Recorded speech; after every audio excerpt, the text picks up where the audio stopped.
been a long day. Rest would be welcome. Are you alright? Yes, of course. I am just a little weary. As you may have noticed, I'm no spring chicken.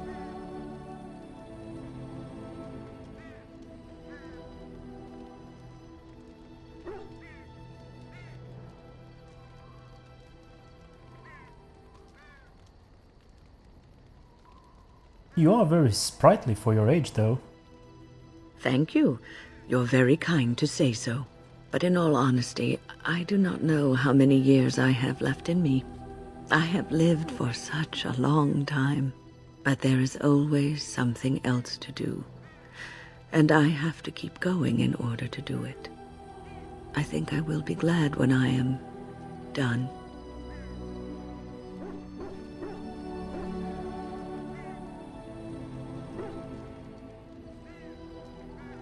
I'm sure you'll be kicking around for years yet. Oh, I don't know. I really don't. Have you encountered many abominations, apart from the ones in the Circle Tower? Well, there was Connor. Ah, yes, Connor, of course. The first time I saw an abomination, my blood turned to ice. It was months before the nightmares stopped. It was the knowledge that I could easily become one of them that frightened me the most.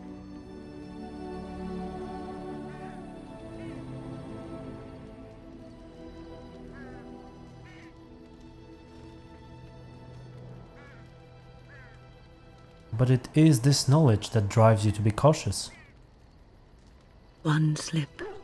All it takes is one slip, and everything you are is simply gone. Replaced by madness. And there is no turning back, or at least that's what they say. You have doubts? Of late, I have begun to wonder if there is any way an abomination can be cured. Or if a mage could be so possessed and still retain their sanity, their humanity.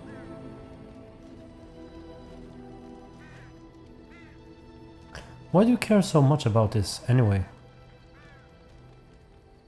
Because every mage lives with this threat. It is constantly on our minds. Do not trouble yourself, though. This is only an old lady giving voice to her musings. So, tell me, how did you become a Grey Warden?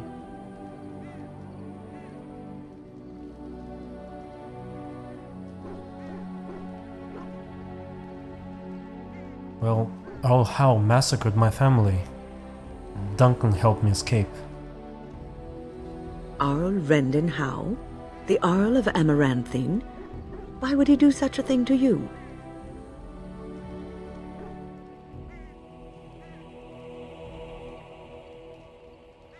Who knows? He had always been a friend of the Kuzlins.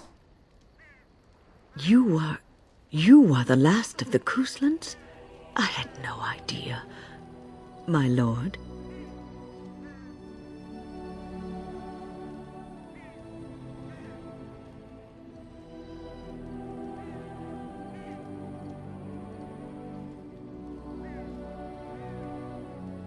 Don't.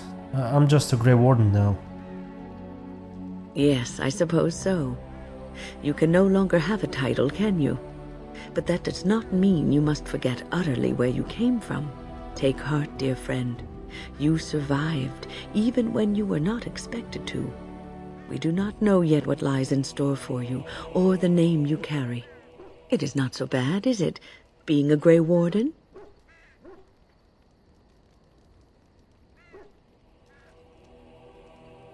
I just wish my house didn't have to fall.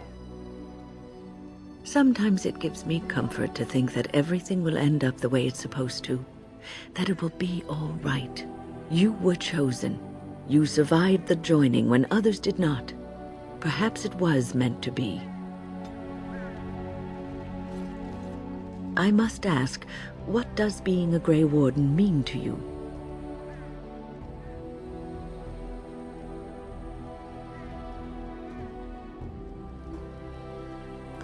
It means I've been chosen to do something important.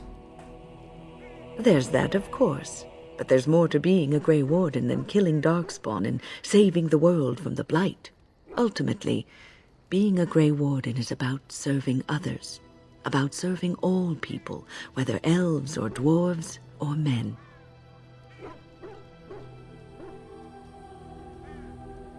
You mean to say I serve as a protector? As a Grey Warden, you are a guardian of men, and you guard them because their continued existence is more important than you are. Thus it is you who serves, not they. I suppose that makes sense. A good king, a true king who cares for his land, uses his power to rule firmly but fairly. He serves his people first and foremost. The king who does not do this, who believes that he is entitled to his power, who abuses it and uses it for his own means, is a tyrant.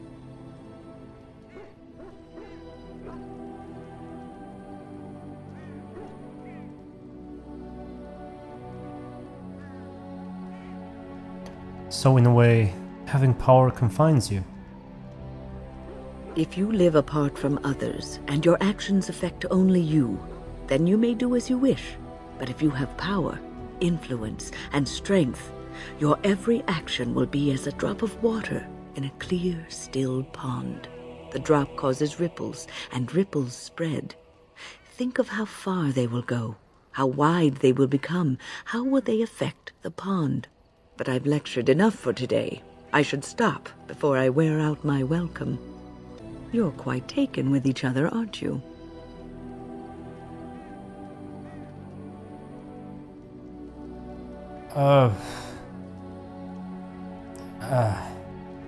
Morgan thing again. Apparently the romance has been triggered by me asking to get on her good side.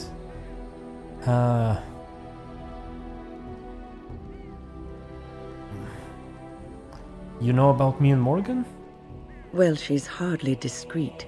The way she looks at you, it's as though she's completely forgotten there's anything of you above the waist.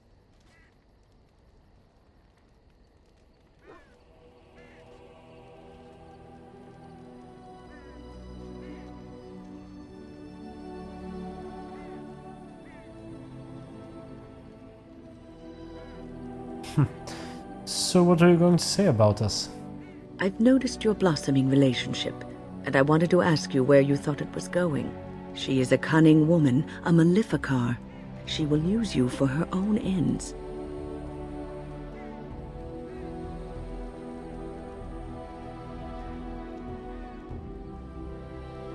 No, I trust Morgan.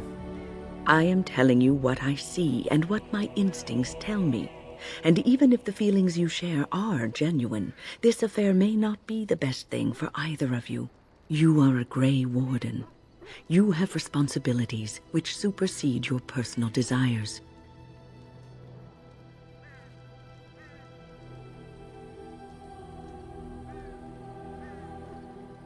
I can handle my responsibilities and my relationships. Love is ultimately selfish. It demands that one be devoted to a single person who may fully occupy one's mind and heart to the exclusion of all else. A Grey Warden cannot afford to be selfish. You may be forced to make a choice between saving your love and saving everyone else. And then what would you do?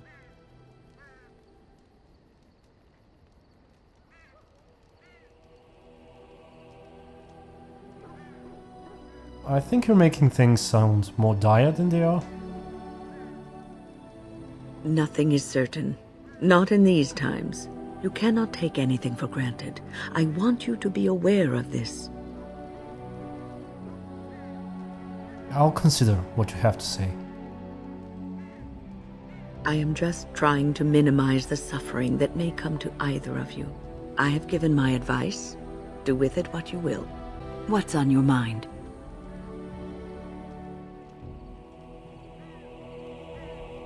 Are you feeling better now? Oh, yes, and thank you for asking. I'm feeling much better today. I suppose you were just tired then? I suppose I must be. What's on your mind? I was just thinking about being a Grey Warden. Is something troubling you?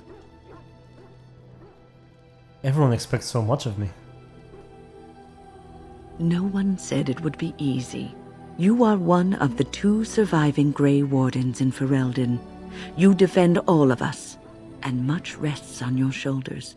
It may not mean much to you, but thank you for having the courage to continue to fight.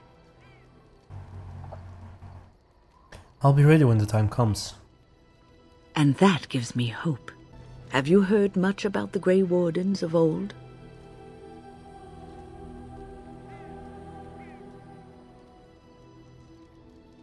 I know they were more respected in the old days. It was said that watching the Wardens ride in on their white griffins was enough to rouse a weary heart and put the dance back in the step of an old man. The Grey Wardens were powerful, feared and respected, but they also inspired the common people. I remember a tale that was told to me many years ago.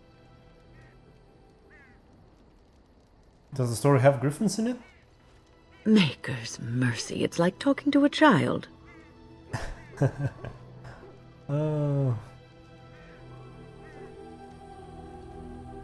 Well, you're old enough to be my grandmother. Yes, there are griffins in this story. The blight had ravaged the land for months, and the armies of the great kings had amassed for one last stand.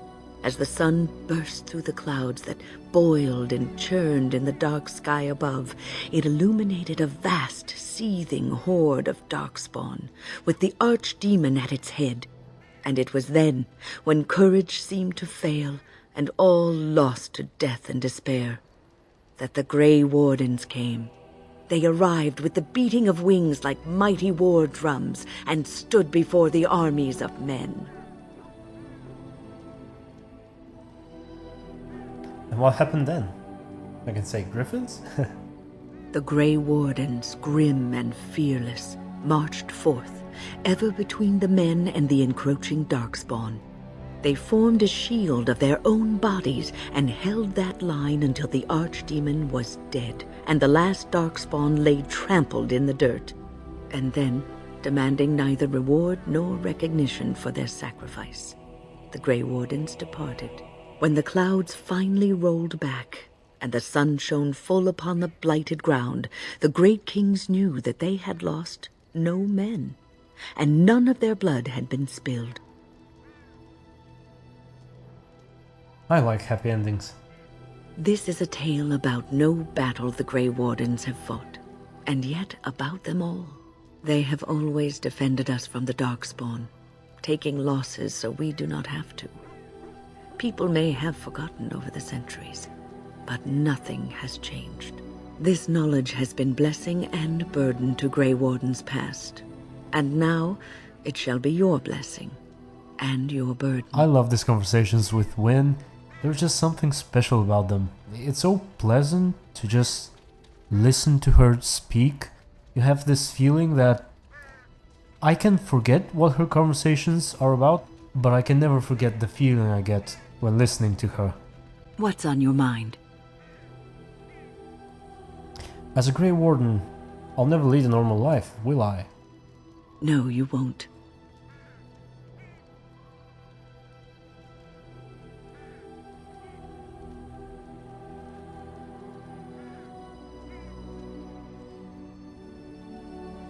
I could try. It probably won't work. No, it wouldn't, would it? Being a Grey Warden is in your blood now. You can't escape it. You wonder sometimes, don't you? If your life would be better if you weren't who you are. A little. When I was a young woman in the tower, I came to the realization that the circle would be my life, and I would know no other. Family, love, a simple life. These were things that others took for granted, that I would never have. And this upset you? It made me very moody. All I could think of was being trapped in that tower with no way out and no end in sight. I started hating my life and myself, and one night I found myself in the tower's chapel. I was seeking refuge, maybe answers.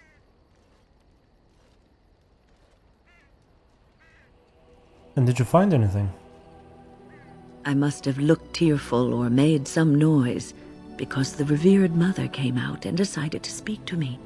And because I had no one else to talk to, I talked to her. I must have said many silly things, but she told me that the Maker puts us all on our paths for a reason, and fighting our intended course is what causes so much anguish.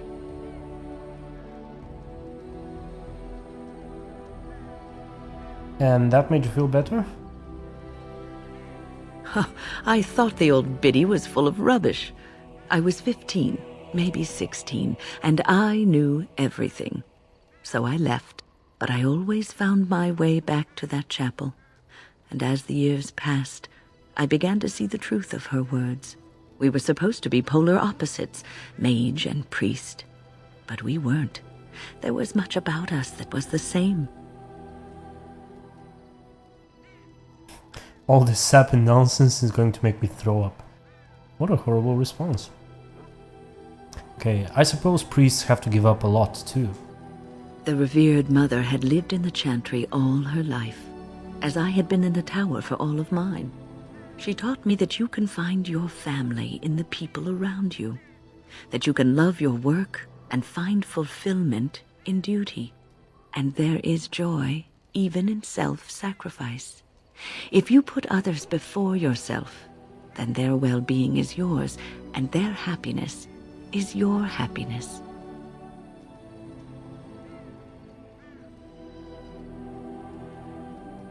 It won't be easy to live that way. You can scream and cry and be angry about life as a Grey Warden, or you can accept it and allow yourself to see the good in it. This is your choice.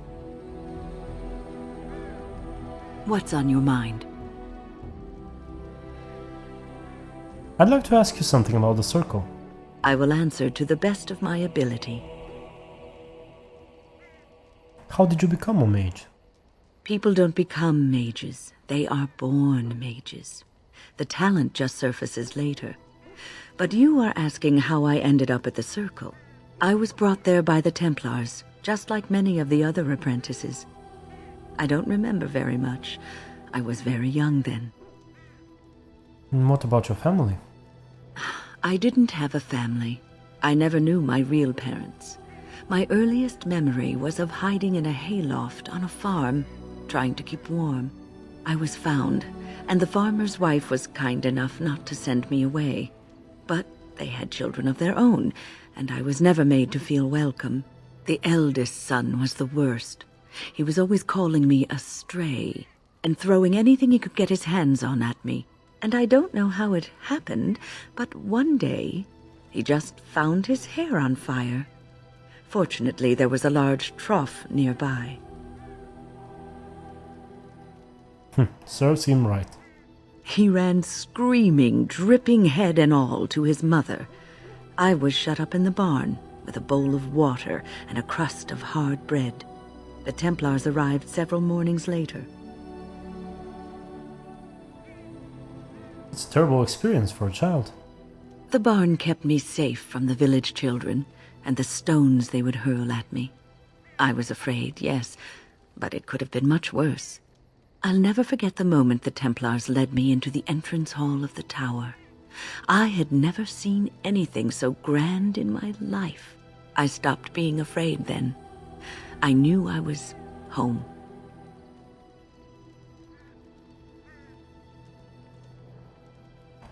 That's a great story. Well, that's about all there is to my tale. That's how I came to the circle. What was life like in the tower? I would be lying if I said it was easy. First, there were rules, and we were constantly watched to make sure we behaved appropriately. Then there was the study of magic. We had to cast the spells just so, control the effects completely. A single word spoken incorrectly, a gesture out of sync, and lack of focus, and we needed to have perfect focus, or we would be in danger.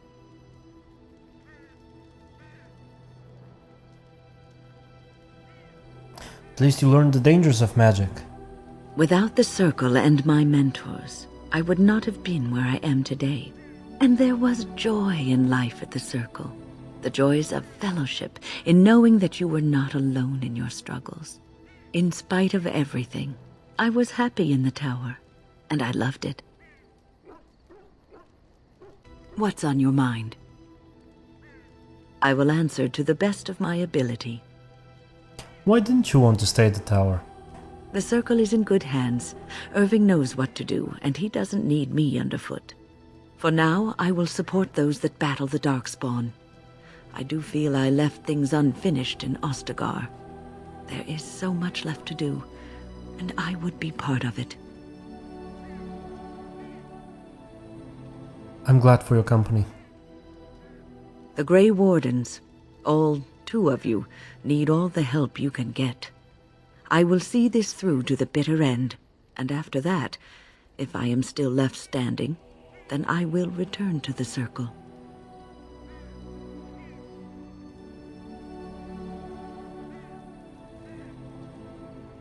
I just wanted to make sure you really wanted this.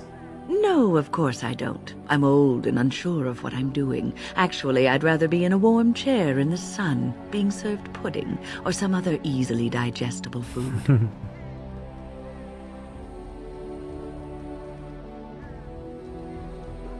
I'm sorry, I didn't mean it in that way. I know. I was just teasing. The ability to laugh at myself is something I developed too late in life. But to allay your fears, yes, I am sure this is what I want.